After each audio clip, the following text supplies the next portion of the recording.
नमस्कार दोस्तों, मेरा नाम है राहुल यादव और आप सभी का स्वागत है इन्वेस्ट राइट की एक नई वीडियो में। दोस्तों, सबसे पहले आप सभी को भाई दूज के पर्व की हार्दिक शुभकामनाएं। दोस्तों, बात करते हैं आज के टॉपिक की। कुलदीप सिंह का मेरे पास कमेंट आया। कुलदीप सिंह जी ने कमेंट किया है कि सर कभी मेरा कमेंट का भी रिप्लाई कर दिया करो। कुलदीप सिंह जी, आपको बिल्कुल नाराज होने की जरूरत नहीं है। देखिए, कमेंट्स काफी सारे थे, धीरे धीरे वीडियो बन रही है। आपका कमेंट भी आज मैंने स्पेशली पिक किया है। आपके कमेंट से मुझे थोड़ी नाराजगी लगी। आपको बिल्कुल नाराज होने की जरूरत नहीं है। धीरे धीरे देखिए, एक दिन में दो वीडियो बन रही है, तो कमेंट का रिप्लाई सभी का जरूर मिलेगा। तो आज की वीडियो स्पेशली कुलदीप सिंह जी के लिए ही है। इन्होंने कमेंट किया है कि सर मुझे स्मॉल कैप में इन्वेस्ट करना है, लेकिन मैं कंफ्यूज हूं तीन स्मॉल कैप फंड्स में, axis small cap, Tata small cap या फिर एसबीआई स्मॉल कैप। तीनों में से किस फंड में मुझे इन्वेस्ट करना चाहिए लॉन्ग टाइम के लिए, किसमें मुझे बेनिफिट ज्यादा मिल सकता है। देखिए, तीनों फंड स्मॉल कैप कैटेगरी हैं, लेकिन तीनों में कुछ ना कुछ अंतर तो जरूर होंगे। वो हम लोग आज की वीडियो में समझेंगे। और दोस्तों, आप लोग भी वीडियो को बहुत ही ध्यान से देखिएगा, क्योंकि यहाँ एक एक चीज मैं आपको समझाऊंगा बिल्कुल सिंपल भाषा में। तो आइए वीडियो को स्टार्ट करते हैं। देखिए, स्मॉल कैप कैटेगरी के फंड्स की बात हो रही है, तो आपको ये चीज समझ लेनी चाहिए कि स्मॉल कैप कैटेगरी के फंड बहुत ज्यादा वॉलेटाइल होते हैं, बहुत ज्यादा हाई रिस्क में यहाँ पैसा इन्वेस्ट किया जाता है। इसलिए आप जब भी इन्वेस्ट करें, अपने रिस्क टॉलरेंस को आप जरूर देखें। चलिए, स्मॉल कैप फंड्स के बारे में आज की वीडियो होने वाली है। स्मॉल कैप, अब मेनली तीन फंड्स के बारे में हम लोग यहाँ डिस्कस करेंगे। फिर तीनों फंड्स में हम लोग 1,000 रुपए महीने की एक एसआईपी अगर हम 20 साल के लिए करते हैं, एग्जाम्पल के लिए समझेंगे कि कितना प्रॉफिट हम किस फंड में बना सकते हैं। देखिए, यहां रख लेते हैं Tata small cap, Tata small cap, यहां रख लेते हैं एक्सिस स्मॉल कैप और यहां रख लेते हैं एसबीआई स्मॉल कैप। तीनों स्मॉल कैप हैं। तीनों में क्या डिफरेंसेस हैं वो हम लोग आज की वीडियो में समझेंगे। चलिए, सबसे पहले हम लोग टाटा स्मॉल कैप फंड के बारे में बात करते हैं कि कैसा ये फंड है, कैसे इसके रिटर्न्स है, कैसी इसकी होल्डिंग्स है, कैसा एक्सपेंस रेशियो है। चलिए, टाटा स्मॉल कैप फंड्स के बारे में अगर सबसे पहले मैं बात करूं, यहाँ सबसे पहले हम लोग फंड साइज देखेंगे, कैसा हमें देखने को मिलता है। एक्सपेंस रेशियो देखेंगे, कैसा हमें देखने को मिलता है।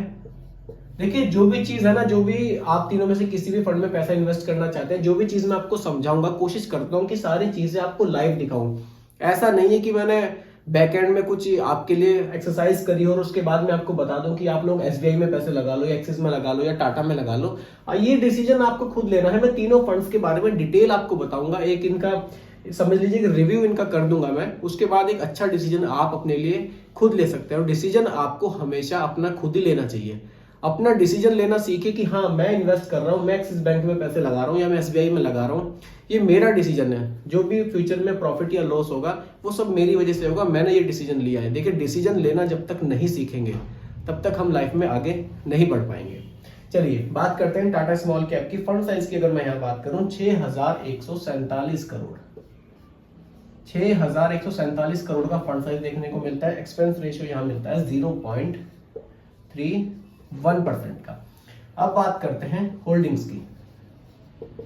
देखिए, होल्डिंग्स की अगर मैं यहाँ बात करूं, यहाँ मार्केट कैपिटलाइजेशन के हिसाब से होल्डिंग्स की मैं यहाँ बात करूंगा कि किस कैटेगरी के फंड ने कितना ज्यादा हाई रिस्क में पैसे को इन्वेस्ट किया है या कौन कम रिस्क लेकर चल रहा है। यहाँ इन्होंने स्मॉल कैप में पैसा इन्वेस्ट किया है 85.07%, मिड कैप में 2.96% और लार्ज कैप में केवल 1.36% पैसा इन्होंने इन्वेस्ट किया है।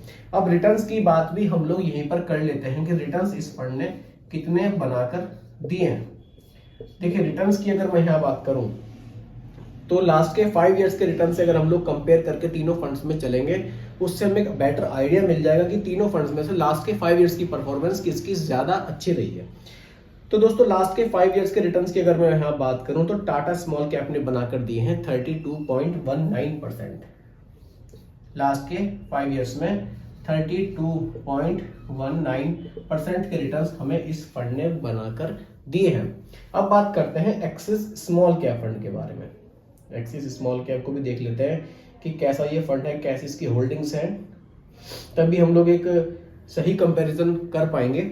एक्सिस स्मॉल कैप में आ जाते हैं और यहाँ फंड साइज की बात करते हैं। सबसे पहले फंड साइज इसका हमें देखने को मिलता है 16,369 करोड़ रुपए का फंड साइज देखने को मिलता है। एक्सपेंस रेशियो की अगर मैं यहाँ बात करूं वो हमें देखने को मिलता है 0.54% का।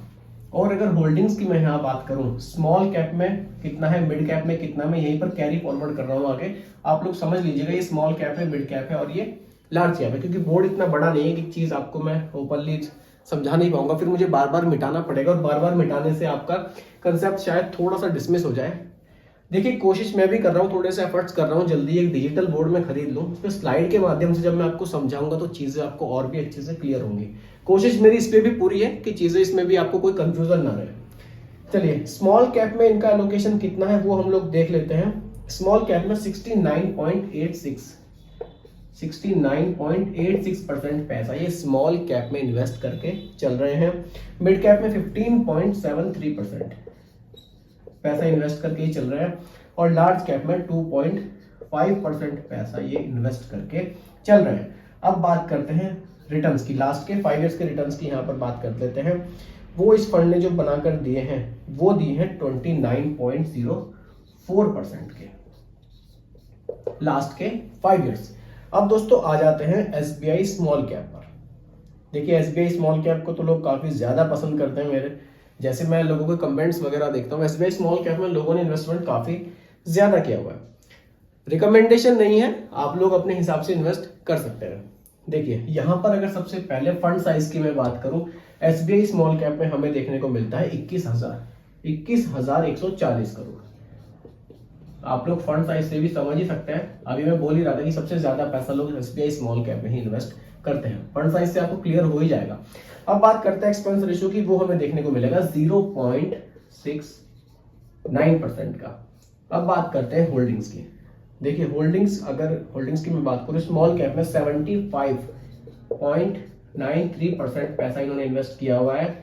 मिड कैप में किया हुआ है 16.17% पैसा और लार्ज कैप में इन्वेस्ट किया हुआ है केवल 0.74% पैसा। और अगर यहाँ रिटर्न्स की मैं बात करूं, लास्ट के 5 इयर्स के रिटर्न्स अगर हम देखें, इन्होंने बनाए हैं 26.61% के रिटर्न्स इस फंड ने जनरेट करें। चलिए दोस्तों ये हो गए तीनों फंड, अब हमारे सामने है। देखिए फंड साइज की अगर मैं बात करूं, Tata small cap 6,147 crore, axis 16,369 crore और एसबीआई 21,140 करोड़। तो ज्यादा पैसा लोगों ने एसबीआई स्मॉल कैप में ही इन्वेस्ट किया हुआ है। अब बात करते हैं एक्सपेंस रेशियो की। टाटा का यहाँ सबसे बढ़िया एक्सपेंस रेशियो आपको देखने को मिलेगा केवल 0.31% का, यहाँ 0.54% है और एसबीआई में 0.69 सबसे ज्यादा है। एक्सपेंस रेशियो जितना ज्यादा कम होगा उतना ही ज्यादा प्रॉफिट हमें फ्यूचर में मिलेगा। एक्सपेंस रेशियो के हिसाब से टाटा स्मॉल कैप फंड बहुत बढ़िया है, इसका एक्सपेंस रेशियो बहुत ही जबरदस्त है। अब बात करते हैं होल्डिंग्स की। देखिए टाटा स्मॉल कैप ज्यादा रिस्क लेकर चल रहा है, 85% पैसा हाई रिस्क कैटेगरी में इन्वेस्ट कर रहा है, छोटी छोटी कंपनियों में। एक्सिस स्मॉल कैप 69% और एसबीआई स्मॉल कैप 75.93% पैसा स्मॉल कैप कैटेगरी में ही इन्वेस्ट करके यहाँ चल रहा है। देखिए एक्सिस में आपको जो मिड कैप कैटेगरी है उसमें एलोकेशन 15% दिखेगा और एसबीआई में 16% दिखेगा।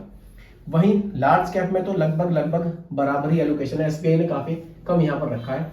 अब डायरेक्ट रिटर्न्स पर अगर हम लोग आते हैं तो रिटर्न सबसे ज्यादा यहाँ टाटा स्मॉल कैप फंड ने बनाकर दिए हैं। तो रिटर्न्स के हिसाब से टाटा स्मॉल कैप के रिटर्न्स आपको सबसे ज्यादा देखने को मिलेंगे। लेकिन देखिए केवल रिटर्न्स की बात नहीं, यहाँ बात लॉन्ग टाइम इन्वेस्टमेंट की है। हम 15 साल 20 साल के लिए पैसे को इन्वेस्ट कर रहे हैं, तो अब डिसीजन हमें अगर लेना होगा तीनों में से किस फंड में हमें इन्वेस्ट करना चाहिए।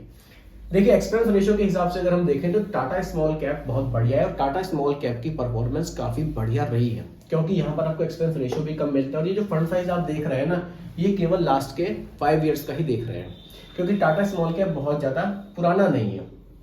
एक्सिस की अगर मैं बात करूं, एक्सिस तो काफी पुराना फंड है, फंड साइज इसका भी काफी बढ़िया, लेकिन फंड साइज के हिसाब से एसबीआई को आप देखेंगे तो इसको आप कंसीडर कर सकते हैं, क्योंकि एसबीआई में ज्यादा पैसा लोगों ने इन्वेस्ट किया हुआ है। तो तीनों फंड्स आपके सामने है, कंपैरिजन तीनों का आप अपने हिसाब से देख सकते हैं। वैसे मेरे हिसाब से अगर आप पूछें कि मैं कौन से फंड में इन्वेस्ट करना चाहूंगा, देखिए अगर आप तीनों में से किसी एक फंड को ही कंसीडर करते हैं तो आप टाटा स्मॉल कैप के साथ जा सकते हैं, क्योंकि एक्सपेंस रेशियो यहाँ आपका बहुत कम रखा गया है। एक्सपेंस रेशियो से आपको फ्यूचर में जो आपके पैसे आप बनेंगे, जो आपका यहाँ पर, उसमें काफी ज्यादा फर्क देखने को मिलता है। 0.69 और 0.31 में 0.31 का जो आपको 0.3.4 का जो परसेंटेज आपको दिख रहा है वो फ्यूचर में बहुत बड़ा आपको अमाउंट बनाकर वहां देगा। तो टाटा स्मॉल कैप भी एक अच्छा फंड है। बाकी बैंकिंग सेक्टर के हिसाब से अगर आप देखें तो एसबीआई का फंड भी काफी बढ़िया है, काफी बड़ा फंड साइज हमें यहाँ देखने को मिल रहा है। तो दोस्तों अगर हम लोग एक एसआईपी की यहाँ पर बात करें, 1,000 रुपये महीना की एसआईपी की अगर मैं यहाँ पर बात करूं, देखिए जो रिटर्न्स हैं, एसआईपी का एक एग्जांपल मैं आपको दे सकता हूं, लेकिन ये जो रिटर्न्स आप देख रहे हैं ये लास्ट के 5 इयर्स के हैं और हमें एसआईपी चलानी है अगले 15 से 20 साल के लिए। तो सेम यही रिटर्न तो कंसीडर करके नहीं चला जा सकता अगले 15-20 साल के लिए। हो सकता है कि रिटर्न्स यहाँ पर कम ज्यादा हो जाए, लेकिन फिर भी एक एग्जाम्पल के लिए रिटर्न्स की अगर मैं यहाँ पर बात करूं तो यहाँ पर रिटर्न्स तो सबसे ज्यादा आपको टाटा स्मॉल कैप में ही देखने को मिलेंगे। अगर आप एसआईपी कैलकुलेटर से भी आप कैलकुलेट करेंगे तो भी ज्यादा रिटर्न्स यहाँ पर टाटा स्मॉल कैप के ही मिलेंगे, क्योंकि रिटर्न्स इसने काफी बढ़िया बनाया है। थोड़ी बहुत होल्डिंग्स की अगर मैं यहाँ पर बात करूं, अगर होल्डिंग्स में यहाँ पर देखूं, देखिए एसबीआई की अगर होल्डिंग्स में देखूं, निफ्टी 50, ब्लू स्टार, कल्पत्रु, तो इन्होंने काफी अच्छी अच्छी जगह होल्डिंग्स अपनी एसबीआई स्मॉल कैप ने करी हुई हैं। बाकी अगर मैं यहाँ पर कुछ होल्डिंग्स टाटा स्मॉल कैप की भी देखूं, टाटा स्मॉल कैप की भी कुछ मेन होल्डिंग्स हम लोग देख लेते हैं कि कहां कहां उन्होंने अपने पैसे को इन्वेस्ट किया हुआ है। वो दोस्तों अगर मैं यहाँ पर देखूं तो इन्होंने IDFC limited, Quess corporation limited, BASF में। तो अगर देखिए मेन होल्डिंग्स की मैं यहाँ पर बात करूं, अच्छे फंड्स में जो पैसा लगाया हुआ है वो एसबीआई ने लगाया हुआ है। काफी थोड़े ट्रस्टेबल फंड्स मुझे यहाँ दिखाई दे रहे हैं एसबीआई के, कंपेयर अगर मैं करूं टाटा से। और अगर एक्सिस स्मॉल कैप फंड की मैं यहाँ पर बात करूं तो एक्सिस स्मॉल कैप की अगर मैं होल्डिंग्स यहाँ पर देखता हूँ, होल्डिंग्स एक्सिस स्मॉल कैप की भी काफी बढ़िया है। इन्होंने क्या हुआ, tube investment of limited, KPIT technologies, तो गैलेक्सी, मतलब थोड़ी छोटी छोटी कंपनियां मुझे यहाँ दिख रही हैं, लेकिन कुछ मेनली जो बड़ी कंपनियां हैं वो मुझे एसबीआई स्मॉल कैप में दिखाई दे रही हैं। बाकी दोस्तों तीनों का कंपैरिजन मैंने आपके सामने कर दिया है कि एसआईपी कैलकुलेटर के माध्यम से मैं कंपैरिजन यहाँ नहीं करना चाहूंगा, क्योंकि रिटर्न्स अभी लास्ट के 5 इयर्स के ही हैं और इनको कंसीडर करके एसआईपी कैलकुलेट करना मेरे हिसाब से भी ठीक नहीं रहेगा। बाकी तीनों में से एक सही डिसीजन आप अपने लिए ले सकते हैं। अगर देखिए एक्सपेंस रेशियो के हिसाब से जाएंगे तो आप बिल्कुल टाटा स्मॉल कैप के साथ जा सकते हैं। अगर आप होल्डिंग्स देखें, फंड साइज देखें, तो आप एसबीआई स्मॉल कैप के साथ भी जा सकते हैं। और अगर बाकी देखिए आपका जो पोर्टफोलियो है उसमें आपने लार्ज कैप रखा हुआ है, निफ्टी 50 में इन्वेस्टमेंट किया हुआ है, कुछ मिड कैप रखा हुआ है, एक आपको स्मॉल कैप ऐड करना है, तो आप तीनों में से, अगर मेरी माने तो तीनों में से किसी भी एक स्मॉल कैप को ऐड कर सकते हैं, कोई प्रॉब्लम आपको नहीं है, क्योंकि रिटर्न्स यहाँ पर एक्सिस स्मॉल कैप ने भी काफी बढ़िया बनाकर दिए हैं। और expense ratio axis small cap का भी कोई बहुत ज्यादा नहीं है, एक नॉमिनल सा एक्सपेंस रेशियो है, ये आराम से आप फ्यूचर में मैनेज कर ले जाएंगे। तो दोस्तों ये एक वीडियो थी Tata small cap, axis small cap और एसबीआई स्मॉल कैप के बारे में। उम्मीद करता हूं कि टॉपिक आपको पूरी तरह से क्लियर हुआ होगा और आप अपने लिए एक सही डिसीजन यहाँ पर ले पाएंगे। फिर भी कोई कंफ्यूजन हो आप लोग कमेंट कर सकते हैं। बाकी रिकमेंडेशन नहीं है, एजुकेशनल पर्पस वीडियो आप लोगों के लिए बनाया गया है, इसलिए इन्वेस्ट करने से पहले रिस्क टॉलरेंस को जरूर देखें और फंड के बारे में रिसर्च भी आप अच्छे से करें। बाकी वीडियो आपको कैसी लगी कमेंट में जरूर बताइएगा, पसंद आई हो तो लाइक शेयर भी कीजिएगा और मेरे चैनल पर अगर आप नए हैं इसको भी सब्सक्राइब आप जरूर कीजिएगा। बहुत बहुत धन्यवाद।